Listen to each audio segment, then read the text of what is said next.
मराठी शाळा वाचवण्यासाठी 18 डिसेंबरला महापालिकेवर मोर्चा। मुंबईसह विविध भागातील मराठी शाळांची दयनीय अवस्था। अनेक मराठी शाळा बंद करून त्यांच्या जागा बिल्डरांना दिल्या जात असल्याचा दावा। मुंबईतील दादर पश्चिमेला असलेल्या अनधिकृत मच्छी मार्केटला स्थानिकांचा कडाडून विरोध। सेनापती बापट मार्ग धरला होता रोखून। 3 ते 4 वर्षांपूर्वी मच्छी मार्केट बंद झालेलं असताना देखील घाऊक मच्छीमारांचा रस्त्यावरच व्यवसाय। पुढील 2 वर्षात मुंबईत 132 किलोमीटर मेट्रो धावणार। मुख्यमंत्री देवेंद्र फडणवीसांची विधानसभेत माहिती। मुंबईत आतापर्यंत सुरू झालेल्या मेट्रोची लांबी 91 किलोमीटर असून मेट्रोतून दररोज 9,50,000 नागरिकांचा प्रवास। मुंबई नाशिक महामार्गावर वाहतुकीत बदल। माचिवडा ते वडपे रस्ता रुंदीकरणामुळे खारेगाव भुयारी मार्गावर 4 महिने वाहतूक बंद। 15 डिसेंबर पासून ते 9 एप्रिल 2026 पर्यंत वाहतुकीमध्ये बदल राहणार। पुणे महापालिकेचा गलथान कारभार उघड। मेट्रोसाठी सिंहगड रस्त्यावरील उड्डाणपुलाचा भाग 66 ठिकाणी तोडावा लागणार असूनही पुलावर 1,80,00,000 विद्युत रोषणाई करण्याचा घाट। महापालिकेच्या स्थायी समितीकडून खर्चाला मंजुरी। पुणे शहरात आणखी 5 नवीन पोलीस ठाणी आणि नवीन 2 परिमंडळांची निर्मिती होणार। गृह विभागाकडून अखेर मंजुरी। पुण्यामध्ये आता 44 पोलीस ठाणे होणार। नवीन पोलीस ठाण्यांसाठी 830 पदांना देखील मंजुरी। नागपूरमध्ये कळमना हरिहर मंदिर लकडगंज उड्डाणपुलाचं आज लोकार्पण। केंद्रीय मंत्री नितीन गडकरी यांच्या हस्ते पार पडणार बहुप्रतीक्षित उड्डाणपुलाचं लोकार्पण। बीड तालुक्यामधल्या 25 गावखेड्यातील तलाठ्यांचा कारभार बीड शहरामधून सुरू असल्याचं समोर।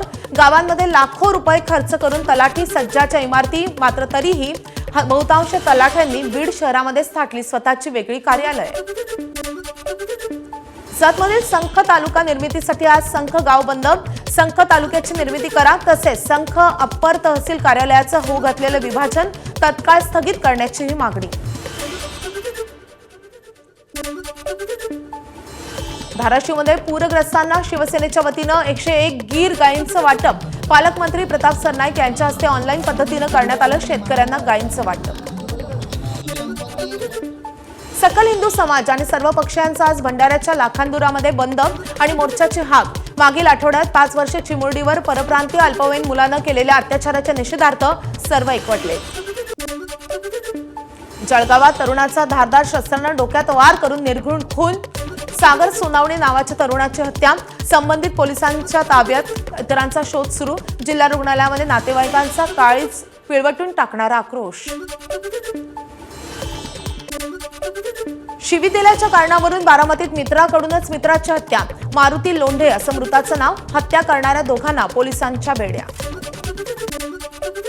धाराशिवच्या उमरगामध्ये सराफा दुकान चोरट्यांनी फोडलं। चोरीची घटना सीसीटीव्ही कॅमेऱ्यामध्ये कैद। 4 किलो चांदीचे दागिने चोरीला।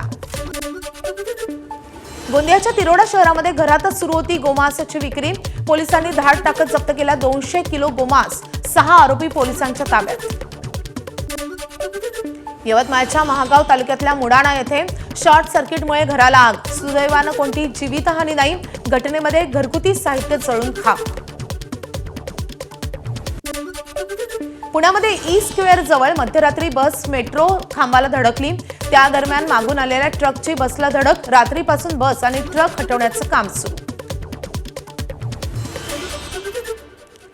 जयंत पाटलांनी विधानसभेमध्ये हजामती शब्द वापरल्यावरून लक्ष्मण हाकेंची टीका। जयंत पाटलांच्या जातीयवादी मानसिकतेचा निषेध। हाकेंची फेसबुक पोस्ट। धाराशिवच्या उमरगामध्ये ओमराजे निंबाळकरांच्या पत्रानं वाद पेटला। ओबीसी महिला उमेदवार बदनाम करू नका अन्यथा परिणाम भोगावे लागतील। भाजपच्या अभयराजे चालुक्य यांचा निंबाळकरांना इशारा। उमेदवार प्रचारात मतदारांना धमकावत असल्याचं निंबाळकरांनी लिहिलं होतं पत्र। ठाकरेंच्या शिवसेनेचे यवतमाळ विधानसभा प्रमुख संतोष ढवळेंची पक्षातून हकालपट्टी। नगराध्यक्ष आणि नगरसेवक पदाच्या उमेदवाराच्या विरोधात प्रचार केल्यानं कारवाई। ठाण्यात कुख्यात गुंड मयूर शिंदे याच्यासह राष्ट्रवादीचे संदीप जाधव भाजपमध्ये प्रवेश करणार।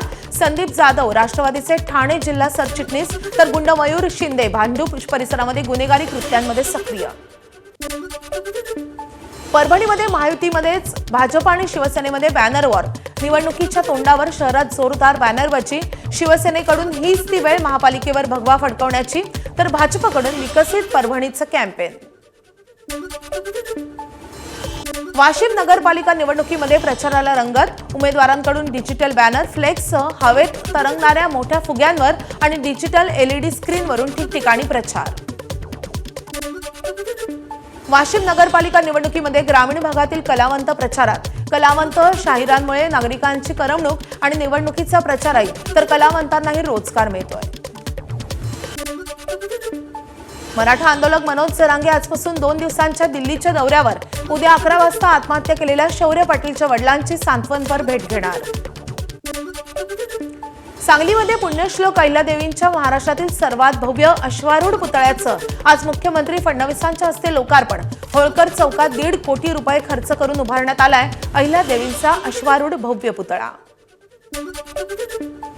पुण्यश्लोक अहिल्यादेवी होळकरांच्या पुतळ्याच्या लोकार्पणाआधी आमदार गोपीचंद पडळकरांनी वाजवला धनगरी ढोल. पडळकरांकडून पुतळ्याच्या अनावरणाचा जल्लोष साजरा. नाशिकमध्ये आज आणि उद्या अखिल भारतीय संत समितीचं संमेलन. आगामी कुंभमेळ्याच्या पार्श्वभूमीवर संमेलनाचं आयोजन.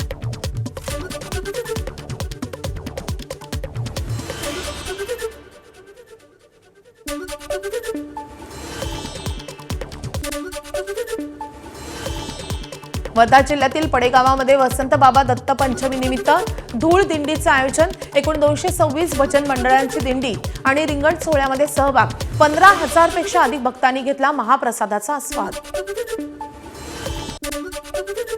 वाघाची धावत्या दुचाकीसह 4चाकी वाहनावर झडप. भंडाऱ्याच्या मांगली गावालगतची घटना. दुचाकी चालक थोडक्यात बचावला, तर 4चाकी वाहनाचं मोठं नुकसान.